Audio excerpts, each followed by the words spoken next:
Anyway, good morning. This is Bob Bakert with Jazz Guitar Today. We're here this morning with Bill Hart. Bill is an educator, a player, Grammy-nominated guitarist, band leader, extraordinaire, et cetera, et cetera. Bill and I are good friends. We play together on the same stage often, and we have a lot of fun. And in getting to know Bill, he spent 30 years at AIM, which is the Atlanta Institute of Music, as the director of their guitar department. And he's educated over 5,000 guitarists out there, which many of whom have gone on to be prominently known. Guitarist Tosin Abasi is one, for example. And I thought to myself, here's a guy that spent 30 years in one institution educating people to, he's been as influential in the guitar world as anybody that I can think of. And I play next to him all the time, and I'm going, man, this guy, somebody needs to hear the story, really. I know that you tour Europe, and you're very popular over there, where they have a tendency to appreciate American jazz a little bit more than they do in the States. And, you've had a hell of a career, as they say. So what I wanted to talk to you about this morning was just about that experience of teaching all those people, talk to you about some of the people that you have taught. I want to kind of focus in on your career as an educator / player, some of the highlights of that for you and lowlights if you wish. And so with that, I guess my first question would be, and we can read about this, I know, but would be, so how did it come about that you came to AIM? Okay. I actually was in Jacksonville, Florida. I'm Canadian, and moved to Jacksonville, Florida, and got turned on to the school in Los Angeles.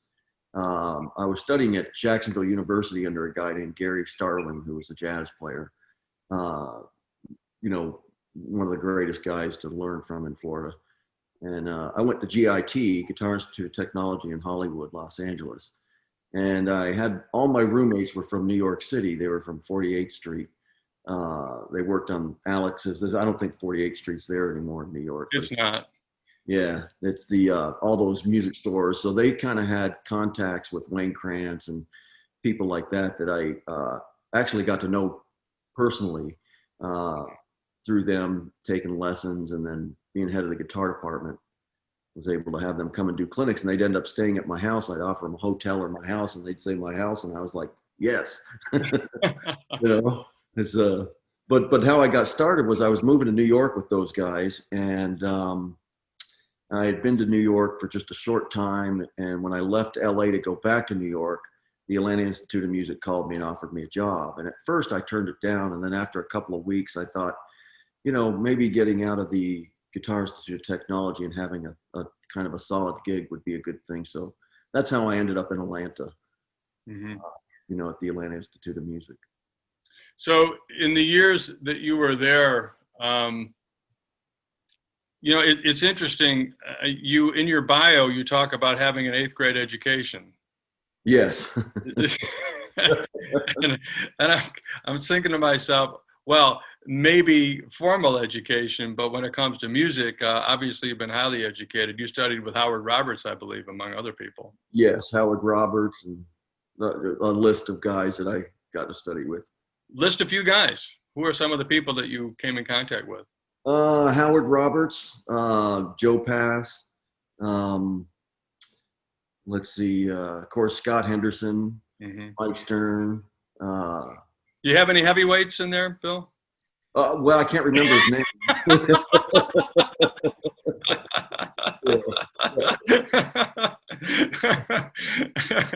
I think the cool thing about that Don Mock, I believe, was somebody. Don Mock was really my hero. He was the guy that he would fly in from Seattle, stay for 2 weeks and off for 2 weeks. And the minute I knew he was coming, I would be at his door before he even showed up with 2 cups of coffee. And I just hung out with him all day. So as a teacher for 30 years in one institution, what would you say to incoming freshmen? How would you take a guy that typically your students, when they show up, what do they know? What could they play? Well, at the Atlanta Institute of Music, luckily they have to have a, high school, high school diploma. I did go on and get a GED, but yeah, I never stepped a foot in high school. So Yeah. I kind of knew I wanted to play guitar, and I just wasn't really interested in it. Well, you know what you're going to do. You know what you're going to do. Yeah, and so the I used to do what's called a how to practice clinic that I kind of got from Howard Roberts, not Howard Roberts. I'm sorry, Joe Diorio. Okay. Joe Diorio was another guy that I studied with. No, another lightway. Another lightweight, yeah, yeah. I told him he needed to work on his chops, but he's getting it. Yeah. So I would do this how to practice clinic where I'd be in the auditorium and have about, the whole school there, a couple hundred guys. And the first thing I would tell them entering the school is that if your primary purpose is to be here to make money, then you need to go get a refund, because you're going to be really, not that you can't make money, but if that's your primary purpose, you're going to probably be pretty miserable for a long time, because your heart's in the wrong place. So that was the first introductory I would do to get the guys into school. And then I would I think my job there became more of the musical psychologist more than as much as the educator, because I would try to tell them that, phases your brain's going to go through as you're learning stuff, as you're going to get depressed, because the more you start learning, the more your depression kind of gets. And a lot of guys will give up after that. And I just tried to, and I think that a lot of that comes from knowing Mike Stern personally, to where, he was such a great soul to be able to just tell me that everybody goes through that. And I can call him anytime and say, hey, this is happening. And he says, Right. oh, it's normal. In terms of the guitar education, I mean, would they be, 12-bar blues guys with pentatonic scales, or would they be more, would they be more advanced than that, or would they be acoustic-y guys? I mean, what was your typical student, and then what would you expect from them in that freshman year, if you will? Well, in the early days, it was more the fusion-y kind of guitar players. Yeah, kind of more jazz, more more advanced. And then in the later years, it got to be more just all about everything, acoustic guitar and, singer-songwriter things. Right. And, Did they come into you having a fairly good knowledge of fusion and, some of them did. Really? Some of them did. Like Tosin came in and was, when he first came in and we started hanging out, he was really just another student, but you could tell he kind of knew what he was doing, Right. And we became really good friends. We both were trying to get into the synth guitar thing, and that was back in the day. And Right. so you do get some guys like that, but most of them some of them were just not really, they had the willingness, Right. which is really what it took, but the majority of them were semi good. So what would you, since, a lot of the people that read the magazine, we have a really broad group of people, from beginners that play first position open chords to people who are, world-class players. Yeah. If someone was trying to transition from, say, pentatonic 12-bar blues kind of playing, not there's anything wrong with that. I interviewed Robin Ford day before yesterday, and that's what he considers himself. Yeah. And Robin's one of my all-time favorites. So, but if they wanted to add language, what would you tell those people? What would be the first 2 or 3 steps that they would take to try to add more language into their playing? What would you advise them to do? Well, the language is a strong point, because I really, really push that. And I literally try to translate the music into a language, meaning, usually when people are trying to expand and push their limits a little bit, they're not familiar with hearing it. So it's hard for them to kind of accept it and feel it, but it's just like a language. If you hear it over and over and over, before you know it, it just becomes part of your language. Right. And the thing I would recommend is listen to a lot of music. I mean, if somebody said, Bill, you were going to go to an island with your guitar, and what would be the one thing you could take with you if you could take anything, a school or a book or anything. To me, it would just be music to listen to that I could kind of learn, because I think sometimes we separate the fact of learning music and it being a language, because really, if you listen to it and you try it, I think anybody, they might not have the feel or the creativity about it, but every one of us have started out not being able to speak, and before we were 4 years old going to kindergarten, we were pretty confident at speaking, and that just came from listening. Yeah, absolutely. So, who are some of the people that you would advise them to listen to? Who do Um, you listen to, or who would you listen to? You're going to the desert island. You're taking 5 records with you. yeah, that's a good one. I probably would take John Scofield's "Still Warm" record. you know, that would be one for sure. Um, there's a record, of course, any Mike Stern record would be good, and I'd probably mix in some rock with it. Like, I think David Gilmour from Pink Floyd's just a beautiful player, because he really doesn't. Every note he plays is very felt. So Right. I would say the "Wish You Were Here" and that 15-minute song "Shine On You Crazy Diamond," with him playing those, there's just like almost little blues licks that he's filling with, and it's like every note's perfect. So that would be Okay. "Physical Graffiti" Okay. from Led Zeppelin. Yeah. uh, and Jimmy Page was one of the guys that kind of got me into jazz. Jimmy Page and Jeff Beck really were the two that I kind of got into jazz Well, that's through. interesting. So, Yeah. expand on that some. Well, I was really not a jazz listener. I didn't grow up listening to jazz. I just kind of hit a wall where I kind of knew a lot of power chords and stuff like that. And when I would listen to Jimmy Page and his compositions, he wasn't a very technical player, but the stuff that he would compose was like, 1973, The Immigrant Song was doing a tritone sub, F sharp to that C7 flat 9. And with distortion, that's a total jazz thing. So I thought Right. maybe if I learned jazz, I'd be a better rock player. you know. And then when I heard Jeff Beck, it was game over. I remember going to a group of guys that lived in Florida, and they had, I don't know, I guess you could kind of call it a party. They were just listening to music Right. with the LPs, and Jeff Beck Wired was on, and I listened to that, and I was like, wow, I'm sold. That kind of got me into, We share that. As you know, I'm a huge Jeff Beck fan. yeah, What's interesting in your own playing, I've witnessed you playing, fat archtop guitars and playing the standards. Um, you know, uh, I know that you love to play, yeah, All the Things You Are. Yeah, yeah, All the Things You Are. I hear you play that a lot. But I also hear you play Bright Size Life from Matheny quite yeah, often, and Peace from Horace Silver, and so you have all of those kinds of tunes really well into your playing. And then I've also seen, I've been on stage with you, and you and I were playing flat out rock and roll. I mean, yeah, just, distorted guitars and going nuts with that. And we've also seen you play acoustic nylon string guitar and in that style.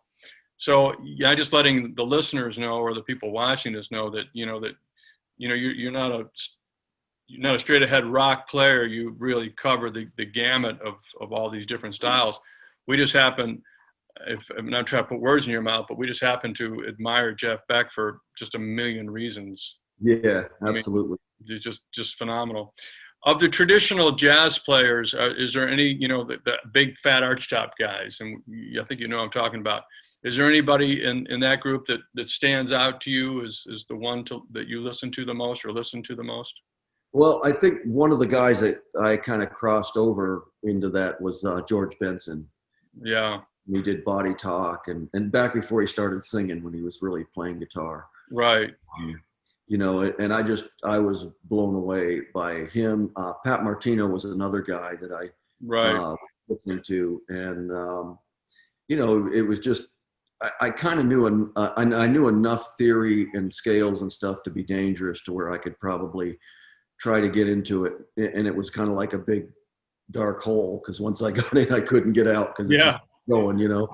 Um, But yeah, those two guys, George Benson, Pat Martino, of course, Pat Metheny is one of my all-time favorites, and still is. You know, it's you know, yeah. Oh, I think over the years that my listening and appreciation for music has changed quite a bit. I still like the stuff I grew up with, and Right. probably like it more now than I did then because there was different reasons why I liked it then. Right. You know, and now it's my appreciation for it has kind of changed a lot to where I can. It's almost like it's not surface music anymore. It's more in depth, and I can kind of hear a little more of, you know, what they're doing to try to get that sound across. Right. You know. I'm gonna switch gears on you a little bit. So, what are you doing now? What's going on in your life right now, musically? You know, bring people up to speed with what your projects are, what you're trying to accomplish musically for yourself, and we all know that we're all at home a lot these days with the COVID thing, Yeah. and it's not there's not a lot of gigging, even though you seem to be pretty busy actually, playing gigs around the Atlanta area. Yeah, I've been pretty fortunate to stay a little bit busy, you know. Hmm. Yeah, well, I guess the Atlanta Institute of Music I quit about 5 years ago. Right. And that was kind of a pretty tough decision because it was such a solid place that Right. I was too comfortable with it, you Right. know. And I got to where I really enjoyed it, being with the students because watching them grow. And the weird thing is, like even last night, I was out on the road and my drummer called Yaku and said he's playing at this bar in Marietta. So I said, yeah, okay, I'll stop by. And sure enough, I got students that are on stage that are just killing it, you know. You know, it's gotten to where it's like they want me to get up and play with them. And I'm like, oh, I don't want you to change your thinking of me. Let's just, you know, you know, but it becomes fun. It's, you know, Sure. Well, so, let's get back to that for just a minute. So you've taught 5,000 plus students over the years. Is there some that you'd like to single out that have been done particularly well that we would know? well, Kyle Cook from Matchbox 20 kind of helped him get that gig when the producer in Atlanta, I can't remember his name, but he only had Rob Thomas and he was looking to put a band together and came to the Atlanta Institute of Music. Right. And we recommended Kyle. And I think the reason why he got it is because he sang a little bit, but he was more of just a great funk fusion player. Right. You know, and long hair. He didn't look anything like he looks now. Yeah. So he's one guy. The other cool thing is that I taught a performance class. Oh, okay. So I had guys that I would get on stage that, you know, and we were doing pretty heavy tunes like Chromosome from Mike Stern and a lot of challenging tunes. Right. At least at the level I was teaching at, to try to get the guys to play together. So I had contacts or was teaching not only guitar players, but bass players and drummers to fit together and how to do it on stage and what Right. you know, the whole thing about playing together. So a lot of the drummers and bass players also went off. Like I can't remember the guy's name, but he ended up being Mariah Carey's drummer, which is one of my students. After 5,000, it's hard to remember. You know, and the strangest thing that's happened to me here in the last year is it happened twice in a big way. Once was I went in and was at one of the jazz jams from the the great trumpet player that teaches. What's his name? I can't remember his name. You know who he is? Gordon Vernick. Okay, Gordon Vernick. Yeah. Yeah. So he had a jazz jam. Georgia State University. Yeah, Georgia State University. So a lot of the players there are pretty happening. And one day this guitar player comes in and I was listening to him. I said, God, that guy's good. And I was sitting beside a guy. I said, who is that? He goes, oh, that's one of your old students. You know, it's weird because if you see them at 20 and then you see them at 30, you know, they've gained a little weight. They've lost a little hair. They've got married or whatever. They just don't look the same, you know. Right. And then another time I went to see Joe's big band. Oh yeah, Joe Granson. Yeah, Joe Granson's big band. He's an Atlanta big band leader, but he also does quartets and duos and all kinds of things. He's a great trumpeter here in Atlanta.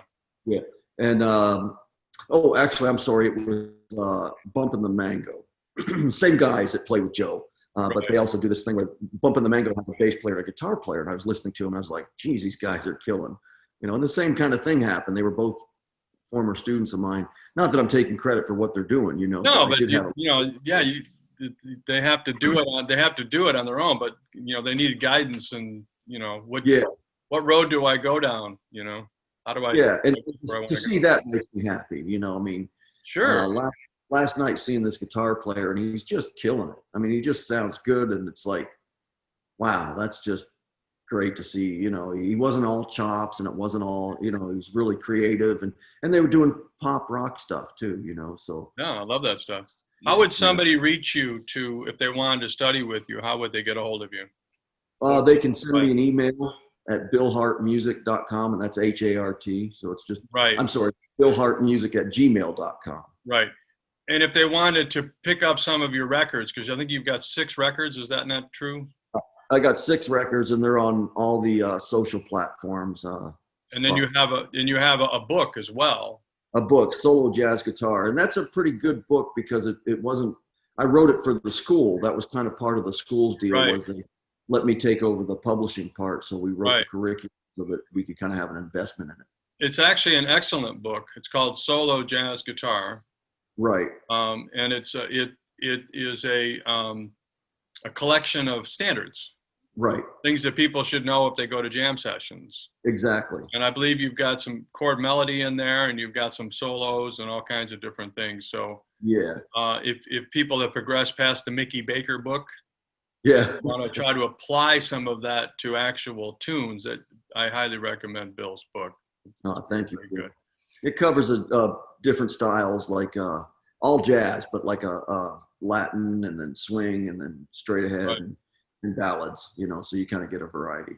Well, the hockey world probably missed out on you, but the guitar world is probably glad that you decided to leave school in 8th grade and um, pursue music, because you've had such an influence. I know there are other teachers out there that have similar. Chuck Anderson is a guy that teaches. He's one of our contributors, and he's been teaching 5-6 days a week for, I don't know, like 35, 40 years. He's big.